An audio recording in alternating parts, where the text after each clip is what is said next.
money out of Boko Haram. Oh, you know. You just made a statement. You Yes, have to actually clarify it. Thank you very much. So, you know, I used to be an investigative reporter before I came to this.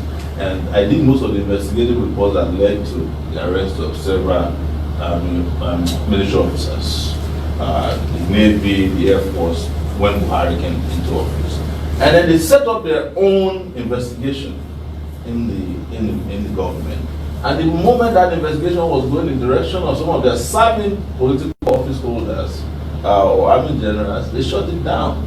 I mentioned at that time that Dambazo was indicted, but they didn't allow the indictment to take place because he was a member of the party. Even the current chief of army staff, we had reports showing that he had homes in Dubai that he bought when he was part of the procurement of military hardware.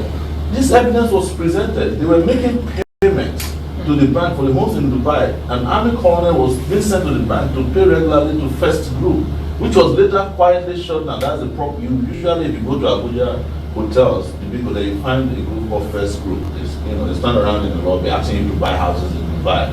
Sometimes it's not full properties. It's to buy a fraction of properties in Dubai. They eventually shut them down quietly so that they cover up all of this. They continued with that. These are not something that happened in the past. These are things that continue into this current government. Sure, about a week ago. I wanted to say finally, also, not finally, but one of it is how they do deals with some of the girls that were rescued. You need to know the amount of money that were involved How in much? deals. Well, it was about 5 million euros at a time for what it said. As a matter of fact, we heard at that time,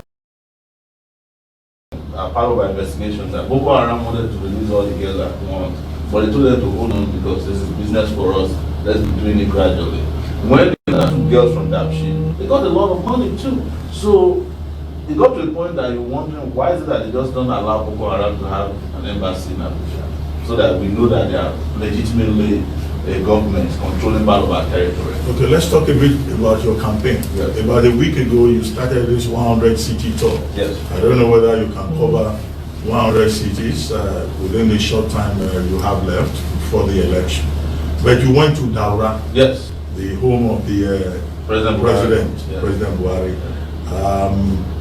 What did you see there? How was the reception? It was the Because I heard some of them were calling you Saber box. Saber, Yes. okay. Yes. Saber. So when we were actually on our way to Katsina, which is the capital of Katsina State, his home state, and we got to Dara, and it was night. So we were hoping that we can just pass through the place, only to find out that people were waiting for us, and we followed them, and we were shocked. First, we were shocked that the place was dark, no electricity. Buhari's hometown, and then Why should there be electricity there when there is no electricity in other parts of Nigeria? Well, we found that to be surprising because we had thought that as president of Nigeria, at least as they say, charity begins at home. If they are showcasing that they have achieved a few things, including improvement in electricity, you would like to see it in the home of the president. He doesn't live in a jungle. But let's move on. We got there only to find a lot of young people saying, man, we love you, why did you come in the night? We'd have loved to take you around Takeitback. They promised to take us in front of his house to remind him that he's coming back home. They don't want him to continue as president of Nigeria. And then we went around and it turns out that the people of Dara are complaining about Buhari as much as the people of Abonima in Port Harcourt, but elsewhere that you can go in Nigeria. They are tired of President Buhari. In fact, I don't know if they wanted to come back home because for a lot of them, there was a disgrace. One of the kids was sent to us on tape that Buhari is finished. Buhari is finished. That was in his hometown. We were surprised at the reception because typically we thought maybe there could be some hostility and it was night. It wasn't so.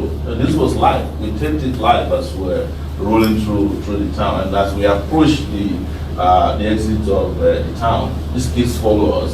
Young people mostly, and that was how we started the Saber War, and which is an opposite of Saber Baba. I think they're tired of all the babas, and they're asking that we continue the life of the country on the young white person. Let me ask you two questions. One, taking back to security. Just yesterday, you described the Nigerian police force as an occupation force for the ruling All Progressives Congress. Are you worried that the police is not neutral going into this election? That's my first question to you. Secondly, let me ask you about funding of election campaigns in Nigeria. We've heard presidential candidates on this show saying that they feel disadvantaged already because they do not have the resources the major parties have. However, they say they don't need so much funds to pass their message to Nigerians. You are doing a crowdfunding for $2 million. What happens if you don't reach that mark? Would you resort to those you so much reprove as godfathers? So the first question about the police, I was quite appalled at what the police did yesterday. To the Adeyanju, who was protesting against police seeming lack of neutrality in the election. And when I read the press release of the police, I found out that they're charging the for all kinds of very nebulous crimes. I couldn't believe it. In fact, they said at the end of their press release that they presented evidence of what I thought would be weapons. And it turns out there were Facebook posts and posters to say that the police should be neutral. It's very, very despicable that the Nigerian police got to that. And you could tell that they found themselves in a defensive state, because since yesterday they have been issuing releases to defend why they did this ridiculous thing. I was a student activist in the 90s, and even in the 90s this would be ridiculous under military rule that police will arrest somebody for protesting, expressing an opinion. And I do that all the time. And what you are saying is that they are just using DG, and the rest of them as social experimentation for what they will do to candidates that are critical of the government, or even political interests of parties. So we must all condemn this, and it should not be allowed. They have stepped over their bounds, and we must condemn it. I'll go to crowdfunding, which is what we're doing. We've reached 100,000 dollars. Now, out of $2 million that we said we want, or we want to raise, and this is a way of getting Nigerians to own the electoral process or the campaign process, because otherwise politicians just save money in bags and distribute to people. They save Ankara, distribute to people. They distribute rice that are branded. But in this case, we're getting people interested and excited and energized to say, look, if you put your money in political process, you support the candidate, you're likely to be more interested in what happens to this candidate and how they're running their campaign. And it brings about political participation at a level that they've never seen before. So, but in order to save ourselves the embarrassment of running short of the money we need, we also open a Nigerian account, Zenith Bank account, where we raise over 35 million naira almost now. People are donating. Yes, that's interesting. Yes, so we are close to 100 million naira. We're about 72 million naira now, and people are making donations. And every night we also announce for people who want their names to be announced how much they donate. But I hope you are aware that the EFCC is saying that look, all of these monies contributions should be reported to the last detail. Yes. And the spending, the disbursement should be reported. Yes. I hope you are keeping records. We'll keep records.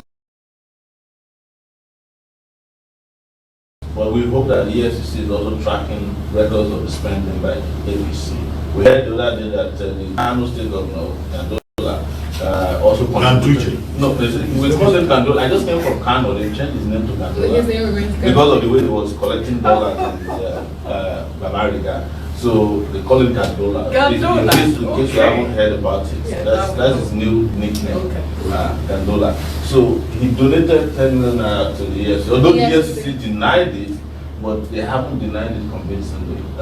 Yes, in a way. But we have also found governors who use state resources to donate buses to the Buhari campaign, and all these buses are available. We don't have to worry about it, but we are just saying that those who are, coming to equity must come with clean hands, and that applies also to the People's Democratic Party. They must explain in details how they got the money in Port Harcourt to bribe all the delegates that voted for Atiku. So we hope everybody is keeping records, and EFCC will do a great job of making sure that they're impartial, so that they don't turn themselves into the Nigerian police with their despicable acts of yesterday. Although you really didn't answer my question, I said if you run short of the money you need. So running short of money is not the same thing as running short of support. The way to break it down is that apart from the cash, people are also making kind donations. They're donating apartments, cars for branding for us. people are taking over. We have a process where individuals can also support ward chairmen, campaigners, and people who are canvassers directly without getting through us. We had someone, for example, who donated over 15 megaphones to us from New York. We just brought them yesterday. And these are ways through which you can support. But we hope that more Nigerians will come out because we need about 400 million naira more. And you have about 100 million now. No, at this point, 73 million naira has been raised creatively. And this has been done transparently as well. So ESCC can also go to our Facebook, our GoFundMe account page. And also contribute. And they can, perhaps we don't need ESCC contribution at this point. Since they themselves are taking that would be a breaking news, and I'm just will carry that as well. If ESCC contributes to my campaign, I'll be entitled to it since they started. Right. I think Sahara reporters have supported ESCC the most.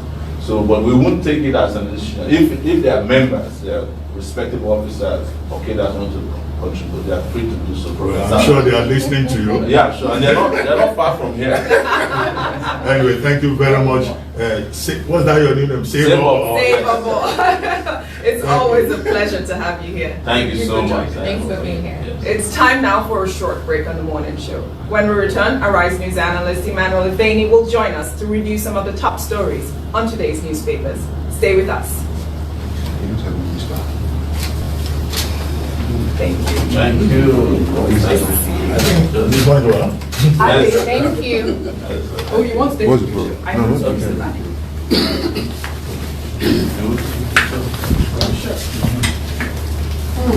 Sorry, I didn't bring my high heels today. I can take my shoes off. No, wait, let me also stand. Adesso, come on.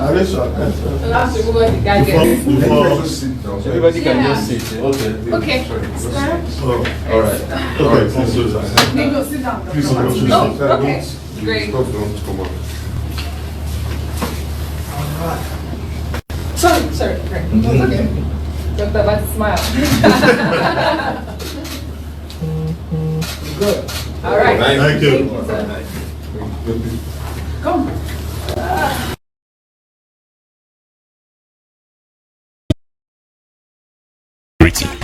Dear friends, cronies, and stalwarts, and hunger for the majority, but also created a people who see themselves as hungry Yorubas, hungry Igbos, hungry Hausas. The scenes have succeeded in creating hungry pastors and hungry imams. All this in the bid to crush the resistance by the hungry people. We shall be free the day we realize that there are only hungry Nigerians.